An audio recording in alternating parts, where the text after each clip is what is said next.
नमस्कार मित्रों, आज की तारीख है 29 नवंबर 2015 रविवार 29 नवंबर 2015 संडे। और आज का टॉपिक है foreign domination over India is increasing even after Narendra Modi NaMo has become PM. मतलब कि भारत पर विदेशियों का प्रभाव नरेंद्र मोदी जी के पीएम बनने के बाद भी बढ़ रहा है, उसके ऊपर ये वीडियो है। अब दो तीन क्वेश्चन है कि कुछ लोग कहते थे कि भाई मैंने कुछ एक साल से मतलब काफ़ी महीनों से वीडियो नहीं बनाया, 6-8 महीनों से वीडियो नहीं बनाया। उसका मेन रीज़न ये है कि एक तो जो प्रॉब्लम्स है उसके सॉल्यूशंस है, उसके ऊपर ऑलरेडी मैंने वीडियो बना दिए हैं। आप मेरे यूट्यूब चैनल पे देखोगे, ये right to recall group channel, तो right to recall, jury system, wealth tax, GST क्यों ख़त्म करना चाहिए, क्यों नहीं आना चाहिए, सेल्स टैक्स, वैट एक्साइज क्यों ख़त्म करने चाहिए, ट्रांजैक्शन टैक्स क्यों ठीक प्रपोजल नहीं है, ये सारे वीडियो मैंने बना दिए। तो जहाँ तक सॉल्यूशंस का सवाल है मैंने वीडियो बना दिए।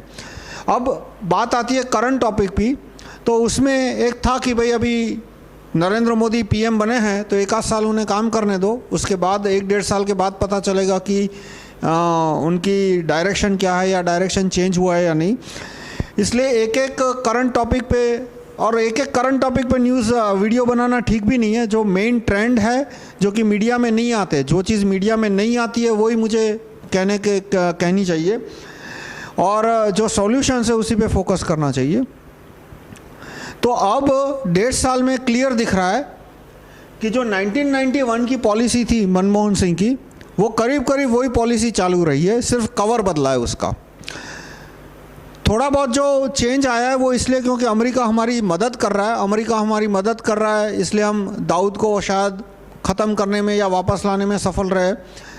पाकिस्तान के सामने भी हमें कुछ सफलता मिलेगी, इसलिए क्योंकि अमेरिका और पाकिस्तान के बीच दुश्मनी दिन ब दिन बढ़ रही है। पाकिस्तान है वो थोड़ा प्रो चाइना हो रहा है, और इस्लामिक टेररिज्म की वजह से पाकिस्तान और अमेरिका के बीच में घर्षण बढ़ रहा है। इसलिए हो सकता है अमेरिका अब भारत को ज़्यादा सपोर्ट करे, और अमेरिका भारत को सपोर्ट करेगा तो हमें पाकिस्तान के सामने में लड़ने में आसानी रहेगी। लेकिन वो तब तक जब तक कि अमेरिका खुद भारत पे कंप्लीट डोमिनेशन नहीं करना चाहता। तो अब जहाँ तक इकोनॉमिक पॉलिसी का सवाल है, तो 1991 में जो पॉलिसी थी एफडीआई की कि हर एक सेक्टर में एक के बाद एक हर एक सेक्टर विदेशियों को सौंपना, वो करीब करीब चालू रही है, बस उसका कवर बदल गया है। जैसे पहले एफडीआई होता था तो लोग चिल्लाते थे कि विदेशी आ रहे हैं, अब एफडीआई को कवर दे दिया मेक इन इंडिया का। तो मैकडोनाल्ड ने भारत में बर्गर बनाया तो कि भाई मैकडोनाल्ड आ गई, भारत की इकोनॉमी कंट्रोल में आ जाएगी। अब मैकडोनाल्ड भारत में बर्गर आता है तो मेक इन इंडिया का लेबल रहेगा। भाई कोई भी विदेशी कंपनी भारत में आएगी, एफडीआई लगाएगी, तो जाहिर है उत्पादन वो भारत में ही करेगी। एफडीआई का मतलब ही ये है। तो एफडीआई आ रही थी, वो उसके सारे नेगेटिव पॉइंट कम करने के लिए ऊपर मेक इन इंडिया का लेबल बना दिया। उसके बाद जो कुछ एक विदेशी कंपनियां थी जैसे facebook.com है, google.com है, वो नेट न्यूट्रलिटी को भारत में ख़त्म करना चाहती थी। तो नेट न्यूट्रलिटी नरेंद्र मोदी ने ख़त्म कर दी और नाम दे दिया डिजिटल इंडिया। हकीकत में देखो तो डिजिटल इंडिया में जो चीज़, यदि मान लो कुछ गरीब लोग हैं जो कि बैंडविड्थ अफोर्ड नहीं कर सकते, तो एक रास्ता था कि बीएसएनएल अपनी क्वालिटी इंप्रूव करे और बीएसएनएल हर एक आदमी को फ्री में सिम कार्ड दे और हर महीने 200-300 मिनट का टॉक टाइम और 1 GB 2 GB का डेटा, और वो भी लिमिटेड वेबसाइट पर, जो गवर्नमेंट वेबसाइट है, पब्लिक यूटिलिटी के वेबसाइट है, उस पर उनको फ्री डेटा मिले। तो ये काम बीएसएनएल के द्वारा इम्प्लीमेंट हो सकता है यदि right to recall BSNL chairman आए, jury system over BSNL staff आए। लेकिन वो कोई स्टेप नहीं लिया। किया क्या, सीधा एक internet.org और freebasics.com, ये दोनों वेबसाइट है वो facebook.com, google.com इन कंपनियों के डायरेक्टली इनडायरेक्टली ओनरशिप है। यानी फेसबुक अपना पूरे इंडिया में रीच बढ़ाना चाहती थी, 100% तक ले जाना चाहती थी, 100% नहीं लेकिन 70, 80, 90% तक। और उसमें दिक्कत ये आ रही थी कि बैंडविड्थ के प्राइस इंडिया में बहुत ज़्यादा है। 1 गीगाबाइट यदि सेलफोन कंपनी से लो तो मिनिमम 200-300 रुपये में पड़ता है, कहीं 150 से कम नहीं है। तो बैंडविड्थ प्राइस बहुत ज़्यादा थी, इसलिए बॉटम 70-80% ये प्राइस पे बैंडविड्थ अफोर्ड नहीं कर सकती थी। तो BSNL उसको बैंडविड्थ फ्री में दे, उसके बजाय फेसबुक उनको फ्री में देगी और उस वेबसाइट पे सिर्फ वही साइट चलेंगे जो जैसे fb.com है, व्हाट्सएप है, मतलब जो विदेशी कंपनियों चाहती है, क्योंकि अंत में internet.org उनके मालिक वो है। तो इस तरह से पूरा जो सोशल मीडिया का मार्केट है, और सोशल मीडिया के मार्केट का बहुत पॉलिटिकल इन्फ्लुएंस है उसका, उसमें बहुत पॉलिटिकल पावर है। जैसे हम जानते हैं कि न्यूज़पेपर इंडस्ट्री है, वो न्यूज़ सिर्फ प्रॉफिट के लिए नहीं है, प्रॉफिट तो है ही नहीं न्यूज़पेपर इंडस्ट्री में, सारी न्यूज़पेपर कंपनियां लॉस कर रही है, जो टीवी न्यूज़ चैनल है तो सब लॉस कर रही है।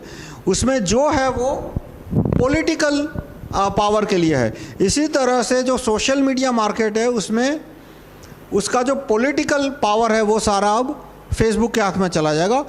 कोई इंडिया की कंपनी सोशल मीडिया के मार्केट में नहीं आ रही, न किसी भारतीय कंपनी व्हाट्सएप बना रही है, न कोई भारतीय कंपनी ट्विटर बना रही है, न कोई भारतीय कंपनी फेसबुक बना रही है।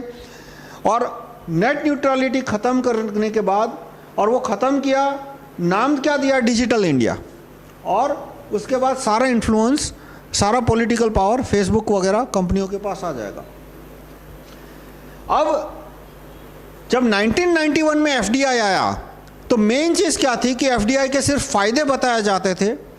FDI का जो सबसे बड़ा डिसएडवांटेज है repatriation crisis, possibility of repatriation crisis, तो वो आज भी नरेंद्र मोदी या नरेंद्र मोदी के सपोर्टर या नरेंद्र मोदी के मिनिस्टर या RSS के जो बड़े नेता हैं मोहन भागवत वगैरह, वो नागरिकों को भी नहीं बता रहे कि रिपेट्रिएशन क्या होता है, रिपेट्रिएशन क्राइसिस कैसे हो सकती है, और उनके कार्यकर्ताओं के भी नहीं बताते। आप किसी भी RSS के कार्यकर्ताओं से पूछ लो, BJP के कार्यकर्ताओं से पूछ लो कि भाई रिपेट्रिएशन क्या होता है, उसको नहीं पता होगा। उसको बताओ रिपेट्रिएशन क्राइसिस की पॉसिबिलिटी क्या है, वो भी उसको नहीं पता होगा। आप ये जो चैनल है मैंने बताया youtube.com right to recall group, इसके आप ऊपर आप सर्च करना, एक वीडियो मैंने कारगिल पर बनाया है जिसको 1 लाख से ज़्यादा लोग देख चुके हैं, और FDI के ऊपर बताया कि FDI के लॉन्ग टर्म डिसएडवांटेज क्या है। उसमें मैंने एक्सप्लेन किया है कि FDI से कैसे रिपेट्रिएशन क्राइसिस की पॉसिबिलिटी बढ़ती है। यहाँ मैं दोबारा शॉर्ट में एक्सप्लेन करूँगा कि जब विदेशी कंपनी भारत में आती है तो मान लो उसने $1 करोड़ RBI को दिया, बदले में RBI उसे 60 करोड़ रुपया देगी, और जिस दिन उसने प्रॉफिट किया कंपनी ने 1 करोड़ का, यदि उसने लॉस किया तो कोई प्रॉब्लम नहीं है, यदि उसका 60 करोड़ फूक गया तो फूक गया। लेकिन जिस दिन उसने प्रॉफिट किया, मान लो 10 करोड़ का प्रॉफिट किया, तब वो 60 करोड़ ओरिजिनल कैपिटल और 10 करोड़ जो उसने प्रॉफिट किया, यदि 70 करोड़ रुपया RBI को देती है तो RBI को बदले में 1.15 करोड़ या जो भी इक्विवेलेंट डॉलर अमाउंट बनता है उसका उस समय के एक्सचेंज रेट के अनुसार वो देना पड़ेगा। इसका मतलब कि जो डॉलर पोटेंशियल डॉलर देने की रिस्पॉन्सिबिलिटी है, लायबिलिटी है, वो रिजर्व बैंक की यानी हम भारत के नागरिकों की दिन ब दिन बढ़ती जाएगी। और यदि उस समय डॉलर नहीं हुआ तो उस समय देश के जो भी एसेट्स है, देश का सोना है, रिजर्व बैंक का सोना है, मंदिरों का सोना है, या तो देश में जो कोल माइंस है, मिनरल्स है, या तो और भी जो मार्केट है, वो सारे उनको उनके हवाले करने पड़ेंगे। या विदेशी ये भी कह सकते हैं कि भाई हमें भारत के 2 लाख सैनिक दो ISIS के सामने लड़ने के लिए, यदि नहीं दिए तो हम अपना सारा पैसा खींचना वापस शुरू करेंगे, रिपेट्रिएशन क्राइसिस आएगी, तुम्हारा इकोनॉमी टूट जाएगी। तो इस तरह से रिपेट्रिएशन क्राइसिस खड़ी करने की ताकत FDI से बढ़ जाती है। देखो रिपेट्रिएशन क्राइसिस हो सकता आए ही नहीं, विदेशी कंपनी आई, उसने पैसा इन्वेस्ट किया, पर उसके पास पावर आ गया कि वो रिपेट्रिएशन क्राइसिस खड़ी कर सकती है, और उस पावर के आधार पे वो हमारी फॉरेन पॉलिसी में कॉम्प्रोमाइज़ करा सकती है। जैसे ISIS के लड़ने के लिए 2-3 लाख सैनिक चाहिए, तो भारत सरकार को रिपेट्रिएशन क्राइसिस खड़ी करने की धमकी देने के बाद 2-3 लाख सैनिक मांग सकती है और हमें भेजने भी पड़े। अब बार बार बीजेपी के मिनिस्टर चिल्ला चिल्ला के बोलेंगे कि हम रिटेल में एफडीआई नहीं आने देंगे, एफडीआई में रिटेल नहीं आने देंगे, वो सिर्फ दिखावा है। असल में वो हर एक चीज़ में एफडीआई आने देते हैं, और जैसे ही एफडीआई की बात करो तो कि नहीं हम एफडीआई को, रिटेल में एफडीआई नहीं आने देंगे। यानी रिटेल में एफडीआई का ना आने देना वो सिर्फ एक दिखावा है, शोकेस है। रिटेल के सिवा हर एक चीज़ में 50% क्या 100% एफडीआई लाने की बात चल रही है। जैसे डिफेंस में, तो डिफेंस में 50% एफडीआई अलाउ किया, अब 100% एफडीआई अलाउ करेंगे। और उसके बाद कहेंगे कि भाई देखो अब भारत के हथियार भारत में बन रहे हैं, लेकिन भारत के हथियार भारत के अंदर अमेरिकन बनाएंगे, भारत के अंदर जापानी बनाएंगे। ये बात मैंने मेक इन इंडिया के ऊपर एक पहला वीडियो बनाया था, उसके ऊपर मैंने कहा है कि मेक इन इंडिया तभी असली मेक इन इंडिया है if it is made in India, made by Indians. If it is, यदि वो made in India made by foreigner है तो वो नकली मेक इन इंडिया हुआ, यानी एफडीआई को ढांकने के लिए नकली मेक इन इंडिया का प्रचार हो रहा है। तो अब भारत के अंदर इजरायली कंपनी आके सोलर पैनल बनाएगी, तो टेक्नोलॉजी सारी उनके पास ही रहेगी। भारत के लोग हैं वो थोड़ा बहुत स्क्रू ड्राइवर असेंबली सीखेंगे, पर जो रियल टेक्नोलॉजी है उसमें सेमीकंडक्टर चिप बनाने की टेक्नोलॉजी, मैकेनिकल इंजीनियर में जो कोर मटेरियल आता है वो मटेरियल बनाने की वो टेक्नोलॉजी, उनमें से किसी का एक्सपीरियंस भारतीयों के पास नहीं आएगा, वो सारा एक्सपीरियंस विदेशियों के पास ही रहेगा इतना। और जो हथियार बनेंगे तो उसके जो क्रिटिकल कोर कंपोनेंट है वो अधिकतर इंपोर्ट होंगे, और उसको बेचने से जो प्रॉफिट मिलेगा उस प्रॉफिट के बदले में हमें डॉलर देने पड़ेंगे। तो इससे हमारी डॉलर लायबिलिटी ज़्यादा कम नहीं होती, थोड़ी बहुत कम होगी, लेकिन इससे कोई बहुत बड़ा फर्क नहीं पड़ने वाला। और एफडीआई इन रेलवे, अब रेलवे है वो तो कोई एक्सपोर्ट करेगा नहीं। एफडीआई इन रेलवे यानी कि अहमदाबाद और बॉम्बे के बीच में जो पैसेंजर कॉरिडोर है, जो कि इंडिया का सबसे ज़्यादा प्रॉफिट मेकिंग पैसेंजर कॉरिडोर है। यदि आप 500 किलोमीटर का कोई पट्टी देखो जिसमें रेलवे को सबसे ज़्यादा प्रॉफिट होता हो, शायद पूरे रेलवे का, यदि मेरा अंदाज़ा गलत नहीं है तो पूरे रेलवे का 30, 40, 50% से ज़्यादा प्रॉफिट अहमदाबाद बॉम्बे के पैसेंजर कॉरिडोर से आता है। और वो पूरा पैसेंजर कॉरिडोर है वो जापानियों को देने की बात चल रही है। अब जब जापान की ट्रेन आएगी तो भारत की जो ट्रेन है शताब्दी वगैरह, उसकी क्वालिटी इतनी ख़राब कर देंगे कि लोगों को बुलेट ट्रेन में ही जाना पड़ेगा। जैसे कि बीएसएनएल की कहीं सर्विस चलती है और जैसे ही वहाँ पे वोडाफोन या एयरटेल की सर्विस आती है तो बीएसएनएल की सर्विस इतनी घटिया हो जाती है कि लोग बीएसएनएल छोड़ के फिर वोडाफोन या एयरटेल की सर्विस लेना शुरू करते हैं। इसी तरह से जब विदेशी कंपनियों की रेलवे लाइन आएगी बॉम्बे और अहमदाबाद के बीच, तो जो शताब्दी या जो भी भारतीय ट्रेन है डबल डेकर, उसकी क्वालिटी इतनी ख़राब हो जाएगी कि अपने आप लोग बुलेट ट्रेन में जाएंगे। अब उससे जो प्रॉफिट होगा उसके बदले में हमें डॉलर देना पड़ेगा। फिर जो दिल्ली मुंबई इंडस्ट्रियल कॉरिडोर है, यानी दिल्ली से लेके मुंबई तक का गुड्स रेलवे ट्रैफिक, तो गुड्स रेलवे का जो ट्रैफिक है वो भी पूरा का पूरा जापानियों को सौंप रहे हैं। अब दूसरा इंडस्ट्रियल कॉरिडोर बन रहा है दिल्ली से कलकत्ता का, वो भी करीब करीब पूरा जापानी, एक दो यूरोपियन कंपनियां उनको सौंपी जा रही है। बुलेट ट्रेन के और भी जो प्रोजेक्ट डल रहे हैं, कुछ हैदराबाद और मद्रास के बीच, हैदराबाद और चेन्नई के बीच और बेंगलोर और चेन्नई के बीच, वो भी सारी विदेशी कंपनियों को ही देंगे। तो इससे भारत के इंजीनियरों को कोई एक्सपीरियंस नहीं मिलने वाला। तो ये एक मेन चीज़ है कि 1991 में, मतलब मैं कहूँगा कि मनमोहन सिंह और नरेंद्र मोदी में समानताएं ज़्यादा है, जो डिफरेंस है वो सुपरफिशियल है। सबसे बड़ी समानता क्या है मनमोहन सिंह और नरेंद्र मोदी में, और वही समानता अरविंद भाई में भी है। ये तीनों की, मतलब मैं हमेशा सोमो के, आप मेरे फेसबुक पोस्ट पढ़ोगे तो मैं एक शब्द बार बार इस्तेमाल करता हूँ और वो है सोमो के।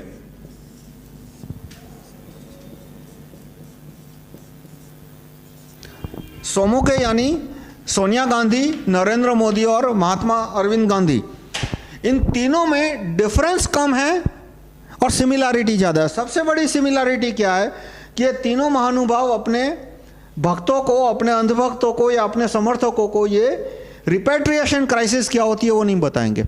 अब जितनी ज़्यादा विदेशी कंपनियां आएगी तो प्रॉफिट भी करेगी, और प्रॉफिट करेगी उतना हम पे डॉलर की रिपेट्रिएशन क्राइसिस की संभावना बढ़ती जाएगी। अब पूरा पेड मीडिया में मैनेजमेंट कैसे हो रहा है कि एक तो पेड मीडिया है, वो इंटॉलरेंस और ऐसे मुद्दों उखाड़ उखाड़ के जो एफडीआई के मुद्दे को पूरा ढक देती है। आप देखो पिछले कुछ दिनों से बिहार का इलेक्शन था तो एक ही टॉपिक आता था, दादरी में 2-4 लोग मर गए तो पूरा कवरेज दादरी पे आता था।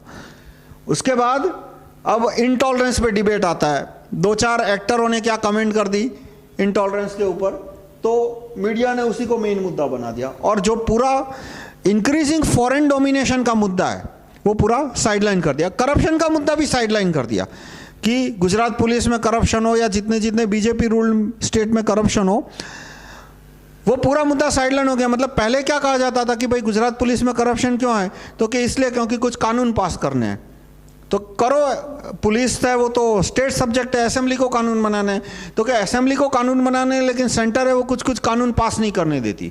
जैसे कि मकोका का कानून आएगा तो गुजरात पुलिस का करप्शन 0 हो जाएगा, ऐसा उस समय बोला जाता था मई 2014 से पहले, लेकिन सेंट्रल गवर्नमेंट उस कानून को पास नहीं करने देती। तो ठीक है, अब क्या प्रॉब्लम है, अब तो सेंट्रल गवर्नमेंट में भी जो कानून पास कराने कर सकते, तो अब दूसरा बहाना बनाया कि राज्यसभा में मेजोरिटी नहीं है। भाई जो भी कानून गुजरात पुलिस में या मध्य प्रदेश पुलिस में या जहाँ जहाँ बीजेपी की सरकार है, हरियाणा पुलिस में करप्शन है, तो जो जो कानून सेंटर में पास करने हैं, जो जो कानून स्टेट में पास करने हैं, सेंटर में कम से कम लोकसभा में तो पास करो, उसके बाद देखा जाएगा राज्यसभा में क्या। पर इस इश्यू को ही कवर करना है अब कि भाई पुलिस में करप्शन है, उसका डिस्कशन ही नहीं होना चाहिए पब्लिक में, तो उसका डिस्कशन ही ना हो, इसलिए विदेशी कंपनियां हैं, क्योंकि यदि डिस्कशन हुआ तो नरेंद्र मोदी की बदनामी होगी। 2014 से पहले यदि गुजरात पुलिस के करप्शन का मुद्दा उठता है तो नरेंद्र मोदी के बचाव में एक बहुत बड़ा मुद्दा है कि भाई सेंटर है वो सहयोग नहीं दे रहा भारत में करप्शन कम करने के लिए। अब तो कोई एक्सक्यूज ही नहीं बचा, अब एक ही एक्सक्यूज बचा है कि राज्यसभा में मेजोरिटी नहीं है। इसलिए आप देखो कि पेड मीडिया है वो पुलिस के करप्शन को डिस्कस ही नहीं करेगा, और अखबार के 24 पन्ने तो भरने पड़ेंगे, वरना 24 पन्ने ब्लैंक रख दिए तो लोग अपनी अपनी जगह समाचार ढूंढना शुरू करेंगे, तो असली समाचार उनके पास पहुंच जाएगा। इसलिए समाचार मुद्दे को इंटॉलरेंस जैसे इशू से कवर कर दिया जाता है। और अब देखो जहां भी मोदी साहब जाते हैं, विदेशों में जाते हैं, उसके साथ मुझे कोई प्रॉब्लम नहीं है। देखो मैं फालतू के मुद्दे नहीं उठाऊंगा, वो फॉरेन टूर कर रहे हैं उसमें कोई प्रॉब्लम नहीं है। फॉरेन टूर आज कल हर एक प्रधानमंत्री के लिए, हर एक प्रेसिडेंट के लिए ज़रूरी बन गए हैं। क्यों? क्योंकि थर्ड वर्ल्ड वॉर, प्रत्यक्ष या अप्रत्यक्ष, इस्लामिक टेररिज्म, रिलीजियस फंडामेंटलिज्म, ये सारे मुद्दों पे अंतर्राष्ट्रीय सिचुएशन में टेंशन बढ़ रहा है, तनाव बढ़ रहा है, युद्ध की स्थिति खड़ी हो रही है। तो ऐसे में दूसरे देशों की सरकारों के साथ या दूसरे देशों की बड़ी कंपनियों के साथ समझौता करना शायद ज़रूरी हो। मैं नहीं मानता ज़रूरी है, लेकिन एक बड़ी सोच है कि हमें विदेशों से समझौता करना चाहिए, ट्रीटी या किसी तरह का समझौता, नहीं तो किसी तरह का अलायंस। तो अब अलायंस करना है तो जाहिर है देश के बड़े नेताओं को ट्रैवल करना पड़ेगा, और फॉरेन मिनिस्टर भी जा सकते हैं। लेकिन अब सिचुएशन ऐसी है कि हर एक कंट्री प्राइम मिनिस्टर से कमिटमेंट चाहता है, हर एक कंट्री प्रेसिडेंट से कमिटमेंट चाहता है। इसलिए आप देखो कि दुनिया के जितने भी वरिष्ठ लीडर है सबका ट्रैवलिंग बढ़ गया है। तो वो ट्रैवल करते हैं, उसको कोई प्रॉब्लम नहीं है, लेकिन पेड मीडिया उसको हीरोइक कवरेज जो देती है वो पूरा एफडीआई का मुद्दा ढांकने के लिए है कि इंक्रीजिंग फॉरेन डोमिनेशन की, विदेशों का प्रभाव भारत में बढ़ रहा है, वो ढकने देते हैं। और दिखावा क्या करता है, देखो आप, paid media shows that MNC owners don't want to come but Modi is convincing MNC owners to invest in India. जो विदेशी कंपनियां हैं वो तो भारत की इकोनॉमी को डकारने के लिए यहाँ पे इन्वेस्ट करने को तैयार है ही, 1991 से तैयार है, उससे पहले भी तैयार थी, 1984 से तैयार थी। पर दिखावा क्या किया जाता है पेड मीडिया के अंदर कि भाई विदेशी कंपनियां भारत में आना ही नहीं चाहती। मोदी साहब जाके उनको कन्विंस करते हैं कि तुम भारत में आके इन्वेस्ट करो और देखो उससे भारत का भला हो रहा है। यानी पूरा उल्टा दिखाया जा रहा है, विदेशी कंपनियां आना चाहती है और एक भ्रम खड़ा किया जाता है वो आना ही नहीं चाहती। नरेंद्र मोदी उनको रोकने में असमर्थ है क्योंकि मीडिया पूरा विदेशियों कंपनियों के हाथ में। यदि नरेंद्र मोदी साहब ने उनको रोकने की कोशिश की तो उनकी कुर्सी उखड़ जाएगी, सारे बीजेपी के नेताओं की भी कुर्सी उखड़ जाएगी, इसलिए उनको रोकने में असमर्थ है। इसलिए दिखावा यह किया जा रहा है कि नरेंद्र मोदी उनको लाना चाहते हैं।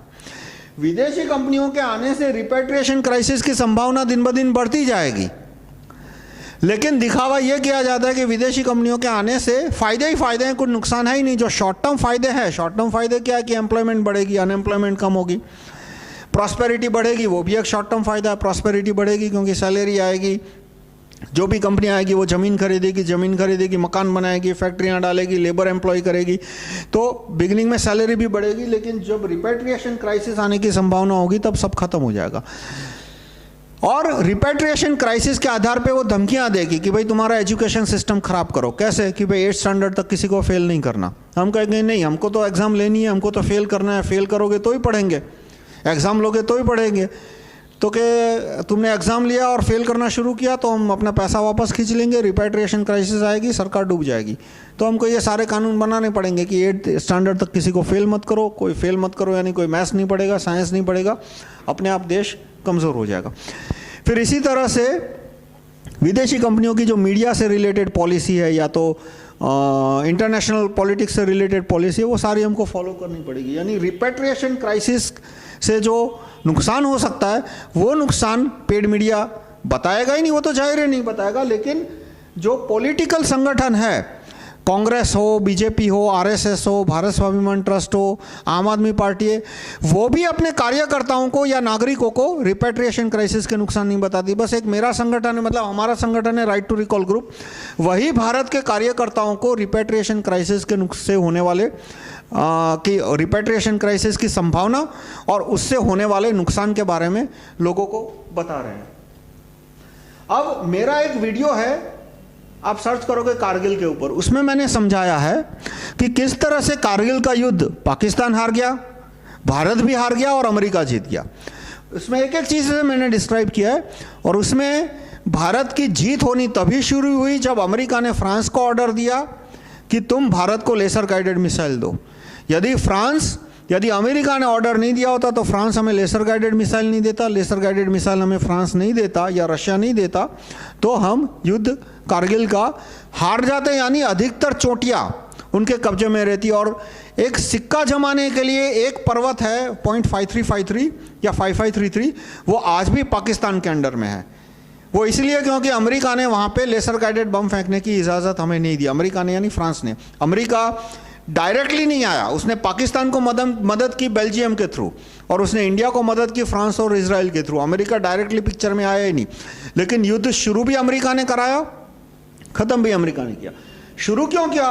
क्योंकि 1991 में जो ये मनमोहन कौर की सरकार आई और ये नरसिम्हा राव की सरकार आई, वो अमेरिका की गुलाम थी।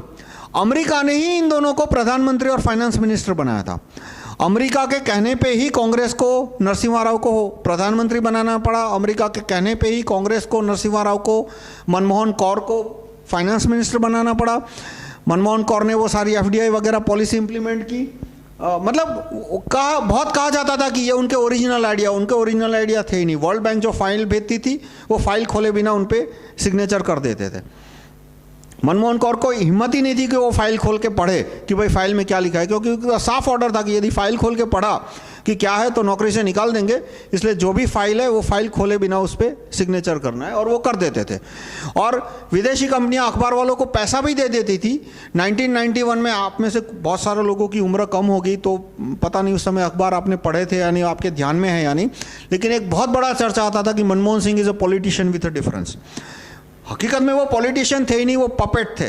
और जो डिफरेंस था वो मीडिया दिखा रही थी कि डिफरेंस था, वो अमेरिका की पॉलिसी, एमएनसी की पॉलिसी आंख बंद के फॉलो कर रहे थे, उसके सिवा कुछ नहीं था। वही सिलसिला चलता रहा। सिर्फ वाजपेयी ने पहले 2 साल में अलग किया कुछ, बाद में नहीं। उन्होंने इंश्योरेंस में एफडीआई नहीं आने दी, रोक दी। उन्होंने एटम बम का एक्सपेरिमेंट किया, पोखरण 2 किया अमेरिका की इच्छा के विरुद्ध। इसलिए फिर अमेरिका ने डिसाइड किया कि अब वाजपेयी की सरकार को, आरएसएस को, बीजेपी को सबक सिखाना है। इसलिए उन्होंने पाकिस्तान को पूरी मदद दी, पैसा किया, कारगिल का युद्ध करवाया। कारगिल के युद्ध में हमारा कॉन्स्टेंटली लॉस हो रहा था। कारगिल के युद्ध के 3-4 महीने के टाइम के दौरान, कुछ मतलब वो पूरा जो 4-5 महीने का पीरियड है, उसमें नरेंद्र मोदी कुछ 4 या 6 बार अमेरिका गए थे। और उसमें कोई बुरी बात नहीं है, अमेरिका गए थे। वो वाजपेयी के प्रतिनिधि के रूप में गए थे, भारत के प्रतिनिधि के रूप में गए थे। वो उस कारगिल युद्ध के जो टाइम फ्रेम है उसके दौरान नरेंद्र मोदी जी, उस समय वो बीजेपी के वरिष्ठ नेता थे, उस समय मुख्यमंत्री नहीं थे, वो वाजपेयी के प्रतिनिधि के रूप में 4 बार अमेरिका गए थे। वहाँ सारे एग्रीमेंट इनफॉर्मली एग्री हुए कि भाई कारगिल युद्ध खत्म होगा, उसके बाद भारत है वो विदेशी कंपनियों को इंश्योरेंस के बिजनेस में आने देगा, मीडिया के बिजनेस में आने देगा। वो सारे एग्रीमेंट वहाँ पे नरेंद्र मोदी जी ने उनसे एग्री किए। उसके बाद अमेरिका ने फ्रांस को कहा कि भारत को लेसर गाइडेड बम दो, और पाकिस्तान को उसने सप्लाई वगैरह भेजना बंद किया। उसके बाद पाकिस्तान को अपने सैनिकों को वापस खींचना पड़ा। और जैसे ही उसके बाद इलेक्शन होता है, इलेक्शन में बीजेपी की ठीक ठाक सीट आ गई, 183 जितनी सीट आई। और पहला काम क्या किया वाजपेयी की दूसरी सरकार ने, वही जो मनमोहन सिंह सारे काम कर रहे थे। वाजपेयी के पूरे कार्यकाल को 2 भाग में डिवाइड करो, पहला और कारगिल युद्ध के बाद का। तो कारगिल युद्ध के बाद के जो वाजपेयी है उसमें और मनमोहन कौर में कोई डिफरेंस नहीं है। जो पॉलिसी मनमोहन कौर फॉलो कर रहे थे वाजपेयी वही फॉलो करनी, उनको दोबारा शुरू करनी पड़ी। तो उन्होंने सबसे पहला काम क्या किया आके, कारगिल युद्ध के बाद जो वाजपेयी की सरकार, सबसे पहला काम उन्होंने किया, इंश्योरेंस में एफडीआई को अलाउ किया, 23% या 29% जो भी है। और उसके बाद बढ़ते बढ़ते अब अभी पता नहीं कितना 50% है या 75%। उसके बाद 2002 में क्या किया, विदेशी कंपनियों को मीडिया में इन्वेस्टमेंट लेना शुरू किया। और फिर स्वदेशी के ढोल नगाड़े तो बजते ही रहे। बीजेपी के, आरएसएस के लोग कांग्रेस के जितने ही विदेशीकरण करते हैं और इतने स्वदेशी के ढोल नगाड़े बजाते हैं कि राजीव दीक्षित जैसे जो असली कमिटेड स्वदेशी थे उनके वो एकदम कवर हो गए कि भाई राजीव दीक्षित की ज़रूरत ही क्या है, ये है ना बीजेपी, वो स्वदेशी करके दिखाएगी। आरएसएस है पूरा, वो भी स्वदेशी के लिए कमिटेड है, दीक्षित जी की ज़रूरत ही क्या है। तो दीक्षित जी पूरे जो असली स्वदेशी थे वो पूरे साइडलाइन हो गए और नकली स्वदेशियों ने पूरा स्वदेशी का एजेंडा हाईजैक कर लिया। और ऐसा कहा जाता था 2013 में, 2014 में कि भाई नरेंद्र मोदी आएंगे, ये पूरा स्वदेशीकरण करेंगे, विदेशी कंपनियों को रोक देंगे, एफडीआई वगैरह सब बंद करा देंगे और जितनी एफडीआई हुई है वो भी सब रिवर्स हो जाएगी। लेकिन ये मैंने वीडियो बताया कि ऐसा हो नहीं रहा। एफडीआई पहले से ज़्यादा आ रही है, जो सेक्टर में पहले नहीं आती थी आ रही थी उसमें भी आ रही है। रेलवे में पहले इतनी सारी एफडीआई नहीं थी, अब आ गई। डिफेंस में इतनी सारी एफडीआई नहीं थी। बस धोखा दिया जा रहा है कि जो सोशल मीडिया में एफडीआई आ रही है उसमें तो एफडीआई भी नहीं आ रही। जो फेसबुक है वो अमेरिकन कंपनी ही है, भारत में एक पैसा इन्वेस्ट किए बिना पूरा भारत का social media market take over कर लेगी। और उसको नाम दे दिया डिजिटल इंडिया। अब एफडीआई आती है तो नाम दे दिया मेक इन इंडिया, यानी सिर्फ कवर अप हुआ है, कोई वास्तविक स्वदेशीकरण हुआ नहीं है।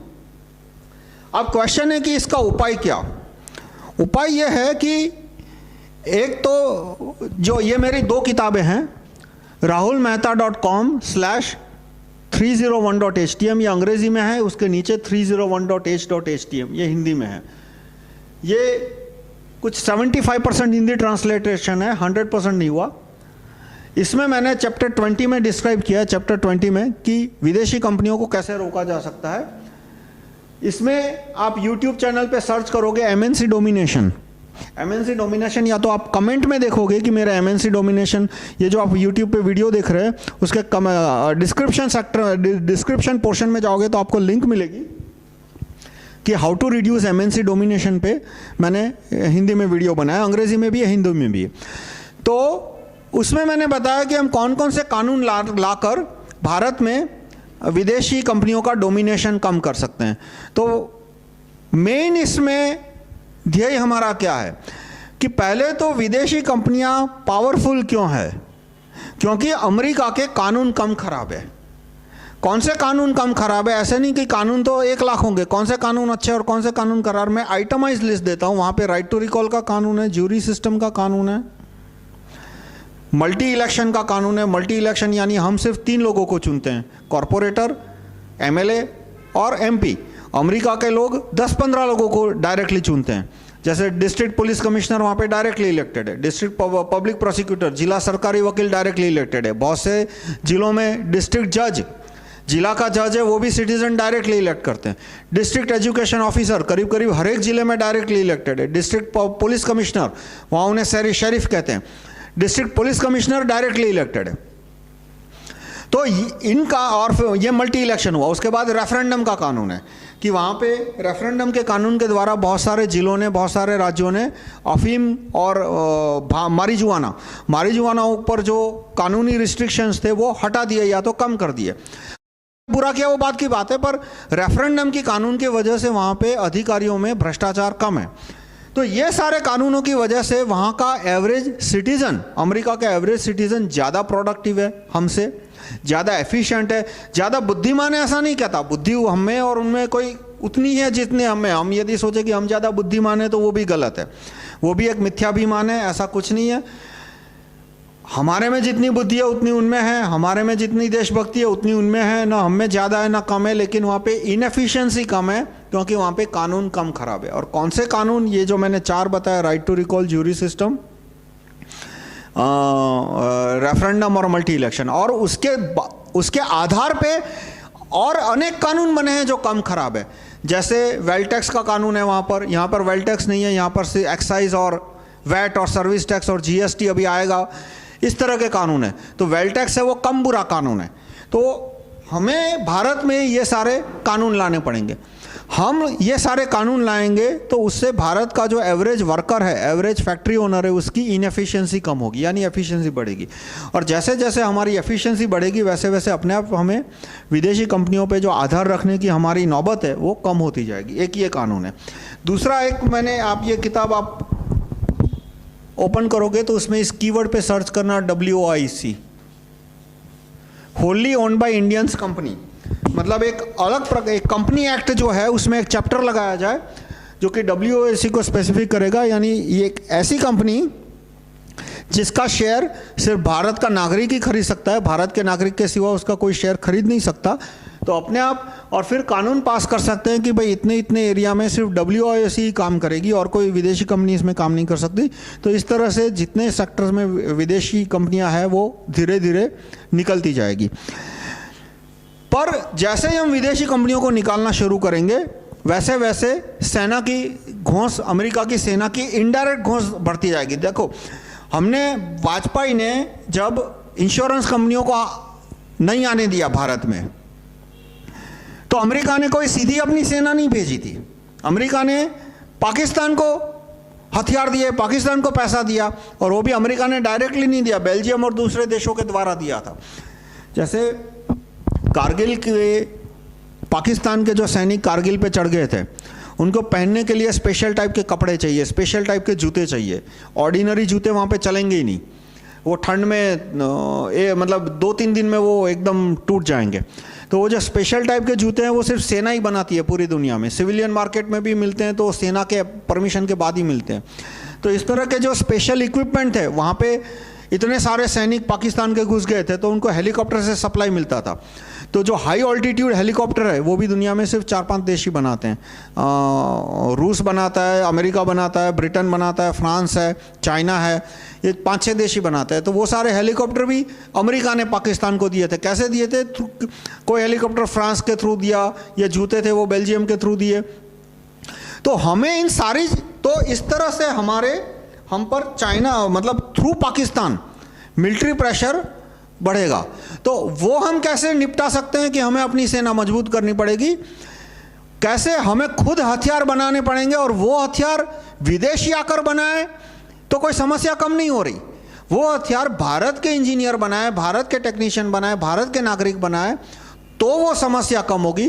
तो उसके लिए भी बात घूम फिर के वहीं आ जाती है कि हमें अपना मैन्युफैक्चरिंग इंप्रूव करना पड़ेगा। मैन्युफैक्चरिंग कैसे इंप्रूव करना पड़ेगा? वही कि आज जो आदमी फैक्ट्री खोल के बैठा है उसको 15 तरह के प्रॉब्लम परेशान करते हैं। एक्साइज वाला परेशान करेगा, पॉल्यूशन कंट्रोल बोर्ड वाला परेशान करेगा, इनकम टैक्स वाला परेशान करेगा, सेल्स टैक्स वाला परेशान करेगा, सच्चे झूठे लेबर केस फाइल होंगे उसके समय। तो ये सब उसको कैसे प्रोटेक्शन मिल सकता है? वो ज्यूरी सिस्टम से मिल सकता है कि भाई पॉल्यूशन बोर्ड वाला है वो ज्यूरी के सामने नोटिस रखेगा कि भाई इस फैक्ट्री के ओनर ने ये गलत किया है, और ज्यूरी डिसाइड करेगी कि ये नोटिस फॉरवर्ड करना चाहिए या नहीं। इसी तरह से कोई लेबर केस होगा तो ज्यूरी डिसाइड करेगी कि ये लेबर केस सच्चा है या फर्जी है या मतलब बोगस है, और ज्यूरी उस लेबर केस का निपटारा करेगी। तो अपने आप इससे जो फैक्ट्री का मालिक है उसको प्रोटेक्शन बढ़ेगा, उसको प्रोटेक्शन मिलेगा और वो ज़्यादा ग्रो कर पाएगा। तो ये हुआ जेन्युइन ग्रोथ। ये मैं इसको बोलता हूँ जेन्युइन विकास, असली विकास। जो नरेंद्र मोदी जी का या तो सोनिया गांधी का या अरविंद केजरीवाल का विकास है वो एफडीआई लेड ग्रोथ है, यानी एफडीआई के द्वारा होने वाला विकास वो नकली विकास है। नकली विकास यानी आपके बॉडी में खून बनना बंद हो गया, तो मैं बाहर से आपको खून देना हूँ तो एक दिन आपका बॉडी अच्छी काम करेगा, दूसरे दिन मैं फिर से खून दूंगा, दूसरे दिन भी काम करेगा, पर वो नकली दवाई है। क्योंकि जिस दिन विदेशी ने खून देना बंद कर दिया उस दिन आपका बॉडी एक दिन में, 2 दिन में, 2 हफ्ते में ख़त्म हो जाएगा। असली इलाज क्या है कि आपके बॉडी में यदि खून नहीं बन रहा तो जहाँ जहाँ खून बनने की प्रक्रिया ख़त्म हो गई है, कमज़ोर हो गई है, उसको ठीक किया जाए। तो वो ठीक करने के बदलाए ये सोमोको है, सोनिया गांधी, मोदी और केजरीवाल, वो सिर्फ विदेशी कैपिटल को भारत में लाने की कोशिश कर रहे हैं, वो नकली विकास है। खैर, तो मैं समराइज़ करता हूँ, विदेशों का दुष्प्रभाव या डोमिनेशन नरेंद्र मोदी के प्रधानमंत्री की बनने के बाद उतनी रफ्तार से आगे बढ़ रहा है जितना सोनिया गांधी के टाइम में बढ़ रहा था। और इसका उपाय अरविंद गांधी या सोनिया गांधी नहीं है, वो आएंगे तो भी विदेशों का प्रभाव बढ़ता जाएगा।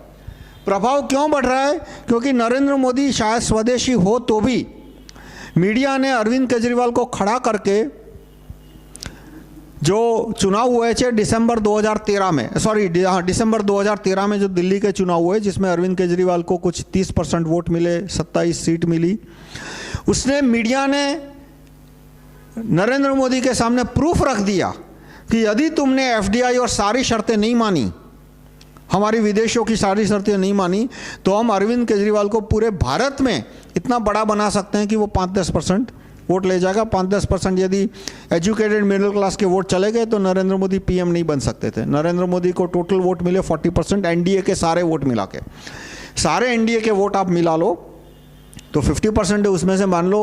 और पेड मीडिया ने यदि दिसंबर 2013 और मई 2014 5 महीने में अरविंद गांधी को बहुत बढ़िया हीरो की तरफ प्रोजेक्ट किया होता तो मिडिल क्लास जो कि करप्शन प्रॉब्लम से बहुत परेशान है, सारे मिडिल क्लास वोट, सारे नहीं तो आधे middle class vote Arvind Gandhi को मिलते। नरेंद्र मोदी के वोट 40% से कम होके एनडीए के जो 40% वोट है वो 40% से कम होके 25% तक आ जाते, 20-28% या तो 28% तक आ जाते, 30% तक आ जाते।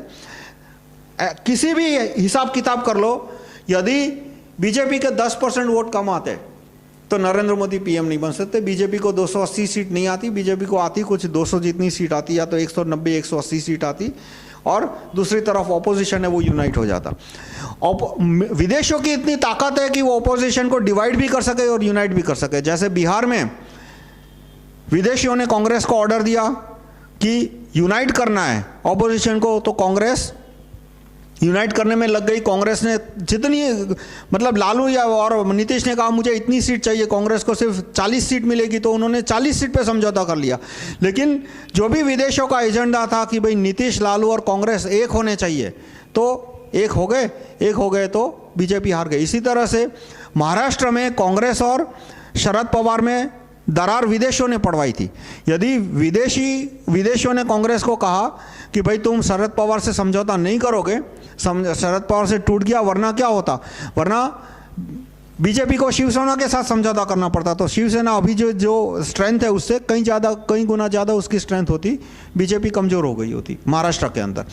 तो इस तरह से विदेशियों के पास एक ताकत है कि कांग्रेस को वो ऑपोजिशन यानी नरेंद्र मोदी का पॉलिटिकल ऑपोजिशन को यूनाइट भी करा सकती है और डिवाइड भी करा सकती है। और यूनाइट करा दिया तो नरेंद्र मोदी है वो, उनकी स्थिति बिगड़ जाएगी। तो इस तरह से वो चेकमेट हो गए। मनमोहन कौर है वो विदेशों के एजेंट थे, मान लो कि नरेंद्र मोदी विदेशों के एजेंट नहीं है तो भी वो चेकमेट हो गए हैं, चारों तरफ से गिर गए हैं। विदेशों की ताकत इतनी ज़्यादा है और इसलिए वो विदेशों की सारी पॉलिसी को फॉलो कर रहे हैं और बस नाम दे देते हैं, digital India, make in India, ऐसे नाम आ जाते हैं ताकि वो सब चीज़ें कवर हो जाए। और इसका सॉल्यूशन मैं कहूँगा, सॉल्यूशन ये है कि हम कार्यकर्ता, jury system, right to recall, multi election, ये सारे कानूनों का प्रचार करें। धन्यवाद।